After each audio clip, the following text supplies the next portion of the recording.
تقبل الله منا ومنكم.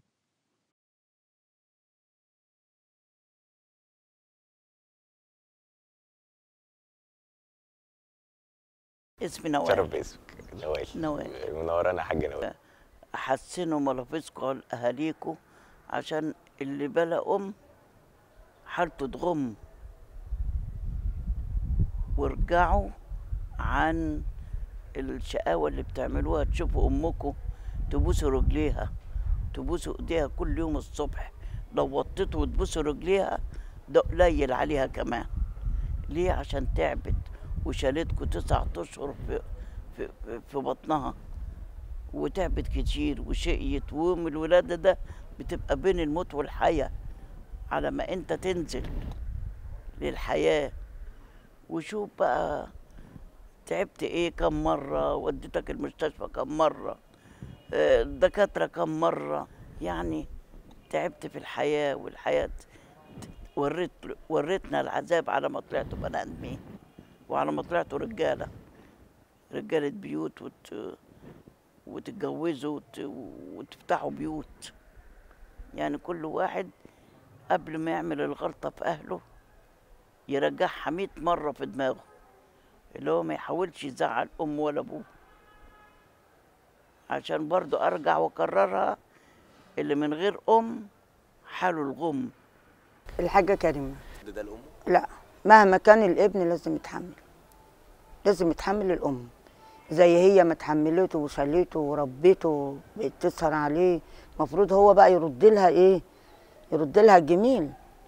يعني واحد قال للرسول صلى الله عليه وسلم، قال له انا شلت امي فوق كتافي وطفت بيها، طفت بيها الكعبه 7 طفات، وبكسيها، ويعني ما خليتهاش وحججتها وخلاها من جميعه. قال له يعني يا ابني ما تسويش يعني طلقه من اللي طلقتهم فيك. يعني شوف كل ده اللي عمله ما يجيش سنتي فيه. الفلوس مش كل حاجة. مهما زعلتهم ومهما قسيت عليهم، برضو مهما كان الأم والأب أب، ترجع وبصدر واسع، وبصدر كله مليان حنية. أول ما هتلاقيك قصادها هتنسى الزعل وتنسى المشاكل وتنسى اللي حصل كله، وهتاخدك بالحضن وترحب بيك. والأب كذلك هيرحب بيك ولا أكنك عملت أي حاجة. لكن تسمع كلام الشيطان وتقول لا يا عم خلاص هم زعلوا وأنا زعلتهم وخلاص مش هعرف أرجع، مش هيقابلوني. لا، عكس، تبقى غلطان. مهما عملت ومهما سويت، الأهل أهل، بينسوا الأذية وبينسوا اللي اتعمل. في نظير لقى أمه لقت ابنها قصادها، هتاخده بالحضن وترحب بيه وتنسى اللي عمله. عشان مهما كان ده اسمه عيل ما يدركش الحياة. ومرة بمرات هيعرف غلطه وهيرجع ثوابه، وهيرجع حنية الأم تاني وحنية الأب تاني. اسمه هقول لك حاجة، بقول لك أما بالوالدين إحسانا، واللي تعمله في والدك ولا في والدتك هيرجع لك. الجنة تحت أقدام الأمهات والأبهات. وبقول لك أما بالوالدين إحسانا، لا تقول لهم أفا ولا ترجرهم تنهارهما ولا تنهارهم. ده كل حاجة عاملها. فأقول ربنا يهدي كل عاصي، كل بنت وكل شاب يراضي أمه ويراضي أهله، عشان ربنا رضا الأهل من رضا ربنا. يعني الأم تغضب بس ما تدعيش، بس عندنا هنا القلب بتاع الأم ولا الأب لما بيغضب ربنا بيخلص له من غير ما يدعم. شوف حكمة الله. بسم الله الرحمن الرحيم، الحمد لله والصلاة والسلام على رسول الله. معادنا مع حلقة جديدة من برنامج ببساطة، وهنتكلم النهاردة إن شاء الله على باب كبير جدا من أبواب الجنة، ألا وهو باب الوالد، وهو باب بر الوالدين. بنلاقي إن الحق سبحانه وتعالى في كل الآيات اللي ذكر فيها باب الإحسان أو الأمر بالإحسان بالوالدين، تجد أنه جاء بعد التوحيد. يعني قال الحق سبحانه وتعالى في سورة النساء: واعبدوا الله ولا تشركوا به شيئا وبالوالدين إحسانا. وقال الحق سبحانه وتعالى: وقضى ربك ألا تعبدوا إلا إياه وبالوالدين إحسانا. فتجد أن دايما بر الوالدين بيجي بعد التوحيد دايما. فعن عبد الله بن مسعود رضي الله عنه إن هو قال: سألت النبي صلى الله عليه وآله وسلم فقال: أي الأعمال أحب إلى الله عز وجل؟ فقال: الصلاة على وقتها. قال: ثم أي؟ قال: بر الوالدين. قال: ثم أي؟ قال: الجهاد في سبيل الله. فهنا في الحديث نجد أن بر الوالدين فضل على الجهاد في سبيل الله، وهو تاني أفضل عمل عند الحق سبحانه وتعالى. طيب، بعض الناس بتهمل الباب ده، فاحنا عشان كده عملنا الحلقة دي يعني راجين من الحق سبحانه وتعالى انه يتقبلها، وان احنا نحاول نرجع تاني نفتح الباب ده ونفتح صفحة جديدة مع الوالدين. احنا عندنا حديث معروف جدا ان رجل ذهب الى النبي صلى الله عليه وسلم وقال له: اي الناس احق بحسن صحابتي؟ فقال: امك ثم امك ثم امك ثم ابوك.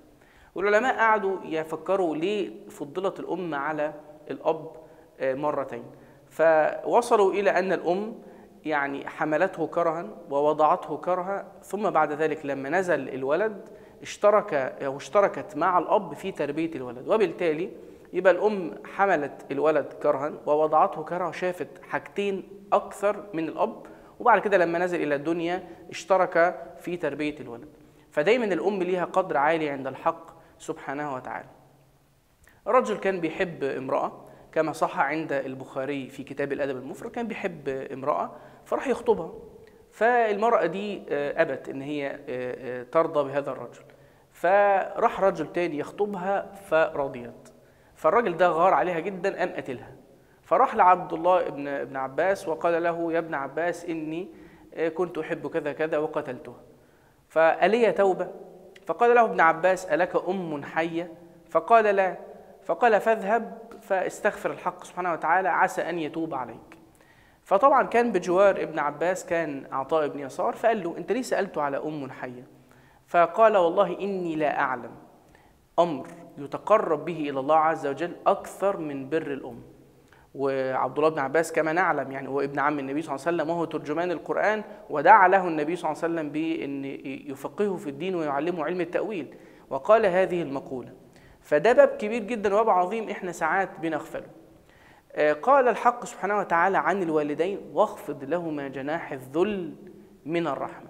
احنا عارفين ان الذل حرام، من يقول ان الذل حلال؟ الذل حرام شرعا، الا في حق الله عز وجل، انك بتتذلل بتسجد باعلى حاجة فيك الى الارض، ذل لله عز وجل، عبودية واجلال وتعظيم لله عز وجل.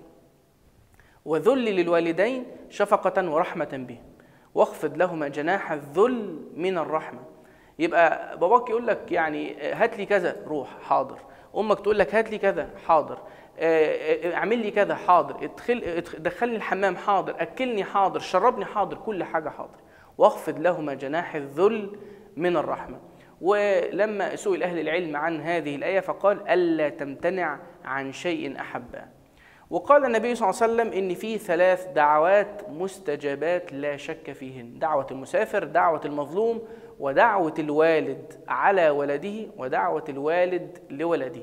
فحاول ان انت تكون بإذن الله تعالى من أصحاب الفرقة دعوة الوالد لولده، وإياك انك تكون سبب انك تكون دعوة الوالد على ولده.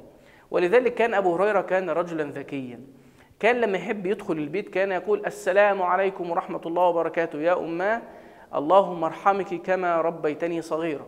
فتقول: وعليكم السلام ورحمة الله وبركاته يا أبا هريرة، اللهم ارحمك كما بررتني كبيرا. فهو ذكي، كان يخش البيت أو يخرج كان يسلم على أمه ويدعي لها عشان هي تدعي له، حتى يصيب هذا الحديث أن 3 دعوات مستجابات لا شك فيهن. فحاول دايما أنك تحرص على أن أنت تنال دعوة الأب أو الأم. والأحاديث كثيرة صراحة في باب الأب والأم، لكن إحنا هنشير إلى بعضها.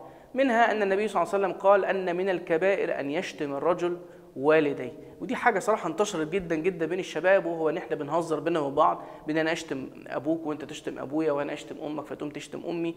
وده وصفها النبي صلى الله عليه وسلم من الكبائر، ان رجل يشتم الرجل والديه. فقالوا: كيف يشتم؟ فقال: ان يشتم الرجل اخوه الرجل فيشتم اباه وامه. فبالتالي انت اللي احنا بلغة العوام بنجيب الشتيمة لاهالينا، فنحاول احنا عايزين نوقف تماما الهزار بينا بالشكل ده، ان احنا نهزر يا ابني كذا ويا ابني كذا. انت كده بالتالي لما انت بتقول كده ما هو هيرد عليك بنفس الرد، يبقى ابوك وامك اللي تعبوا عليك وسهروا عليك والكلام ده كله انت تسببت فيه ان هم يشتموك او ان هم تجيب لهم الشتيمه وهم في البيت. طيب ده اذا كان ابوك او امك كانوا احياء، انما طبعا لو هم يعني قد مات او احد الوالدين قد مات، فنحن نعلم جميعا ان اذا مات العبد ينقطع عمله تماما الا من ثلاث، ومنها ولد صالح يدعو له. فاكثر من الدعاء للوالدين في كل صلاه وفي كل وقت وحين. طيب هل ده انا بتكلم هنا عن بر الوالدين، في ابر البر؟ في ابر البر. من حديث ابن عمر رضي الله عنهما أنه قال أن النبي صلى الله عليه وسلم قال إن من أبر البر أن يصل المرء ود أبيه، يعني أن أنت تصل ما كان أبوك أو أمك يعني ماتوا أو حتى هم عايشين هم راضين عن الناس دي، يعني أنك أنت تبر صاحب أبوك أو صاحب أمك، أو أن أنت تبر الأقارب سواء أخوه أو اللي هو عمك أو خالك أو ما إلى ذلك. يبقى من أبر البر درجة أعلى من البر أن يصل المرء أهل ود أبيه، يبقى دي درجة عالية جدا. في تجربة يعني حصلت في الصين، دي هنختم بيها، ان في الصين قرروا ان هم يربطوا الترقية ببر الوالدين. فقرروا ان هم الموظف في الحكومة الصينية عشان يترقى لازم يجيب شهادة، طبعا انتوا عارفين ان الصين مليارات، فلازم يجيب شهادة من 500 بني آدم حواليه ان الراجل ده بر بأمه. طبعا هم لو عملوا الفكره دي عندنا في مصر، انت مش بعيد تروح انت يعني حاطط امك على كتافك وتلف بيها حتى الصاله، مش ان انت حتى يعني تبرها بس، عشان الموضوع ارتبط بالفلوس والترقيه. فطبعا انا ارجو من هذه الحلقه ان احنا نرجع تاني نطرق هذا الباب، وان كل واحد فينا يحسن علاقته مع الوالدين، وان هم يحطوهم يعني يحط ابوه وامه فوق دماغه فعلا، واخفض لهما جناح الذل من الرحمه. اسال الله العظيم رب العرش العظيم ان يغفر لنا ولابائنا وامهاتنا، وان يرحمهما او يرحمهم كما ربيانا صغارا. اقول قولي هذا واستغفر الله العظيم لي ولكم. سبحانك اللهم وبحمدك، اشهد ان لا اله الا انت، استغفرك رب واتوب اليك.